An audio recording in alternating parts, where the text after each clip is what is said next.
Please welcome Nina Knorr, representing the great class of 2016. Good morning. President Lockman, members of the Board of Trustees, members of the President's Cabinet, distinguished guests, faculty, staff, family, and friends of the graduates, members of the class of 2016, it is an honor to address you on this amazing day. Graduates, your determination and initiative plus our radically pragmatic education equals career success. If this sounds familiar, that's because it's on the Champlain College website. It is the essence of Champlain. Now, I'm not a big fan of mathematical equations. I'm a professional writing major, but let's break this down. Your determination. I had to exercise this before I even considered coming to Champlain College. In addition to being a Pell Grant recipient, which has to do with your socioeconomic status, I'm also a Vermont First recipient, which means that I'm the first person in my family to seek higher education through a four-year degree.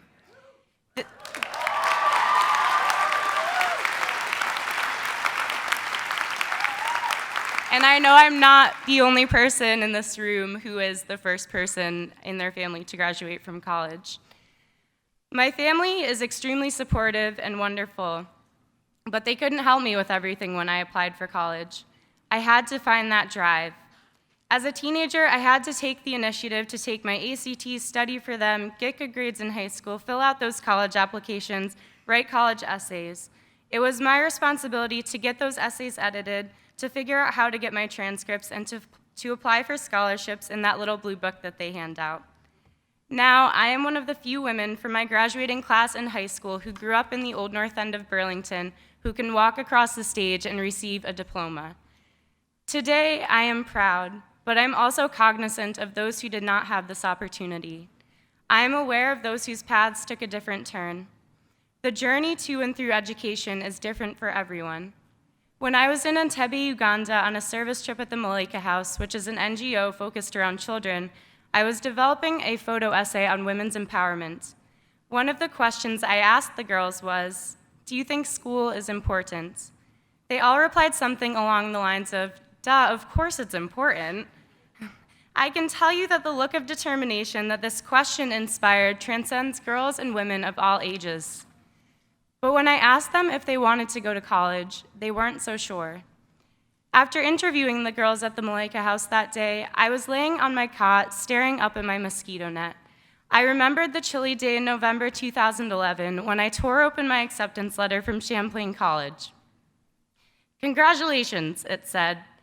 I was thousands of miles away, hot and sticky, when I fully realized the essence of what this means for my family. For a second, I wondered why I get to do this. I empathized with the lack of sureness that the girls from Malaika House had, but not the lack of access. I had to work extremely hard to get here today, but I always had access.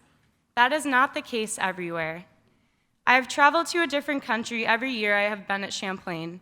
Uganda my first year with the Center for Service, my second year Nepal, my third year Nicaragua, and then back to Uganda again this year. Now, all of those countries are very different, but something they all hold in common, and something that is true worldwide, is the pure, untapped human potential. There are children everywhere who want to learn, who are capable of learning. In Nepal, you would see school children hiking up what we would call a mountain, and they would call a hill, to go to their classrooms. They did this every morning. When I asked our host about it, he said that some kids will walk miles just to go to school. Can you imagine the things you would have said to your parents if you had to walk up a mountain at 7 in the morning to go to school? Although the quality of education in Nepal is increasing, there still aren't many who get to benefit from higher education. In Nicaragua, when we visited Granada, a man came up to me while I was taking photos, and he said, "Look at my feet." So I looked at his feet. They were bare and dirty. His pants were torn at the bottoms and caked in mud. He said, "I am a college student here, and my family can hardly afford that, so I cannot afford shoes." I don't know about you all, but I have always had shoes. In Uganda, girls in particular have it rough. They are often harassed by their teachers and on the streets. Many of them dread going through puberty because they know that the harassment will increase exponentially. Once they do hit puberty, many of them miss school. But the girls I talked with, they keep going. They just keep going. And when they told me about their hopes and dreams for the future, it was like watching a bird take flight.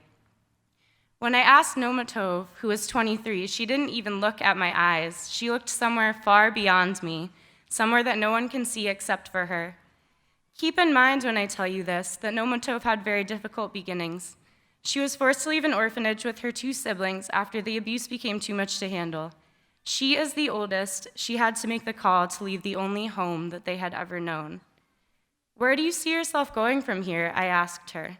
She answered quickly, "I see myself as a strong lady, a famous lady, doing many things, creating things, businesses and jobs for other women."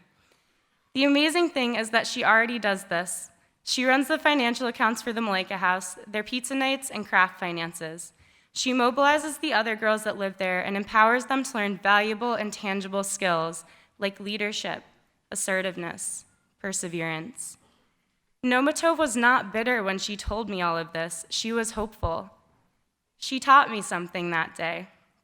There are a million different stories and places that we come from as human beings, but it's what we do with those experiences that can truly make a difference in the world that we live in. Up until that point, I had been asking the wrong question: why? That why implies why me, and that limited my perspective immensely, because it's not about me. That's where our radically pragmatic education comes into play. I realized that I needed to start asking how. How can I make a difference? How can I be strong? How can I create jobs? How can I create? How can I make it so that every person in the neighborhood I grew up in has the same opportunities that I have had? How can we pave the way? About 34% of people in the United States currently hold a bachelor's degree. This number decreases dramatically when we look at the world. Globally, 6.7% hold a bachelor's degree, according to Huffington Post.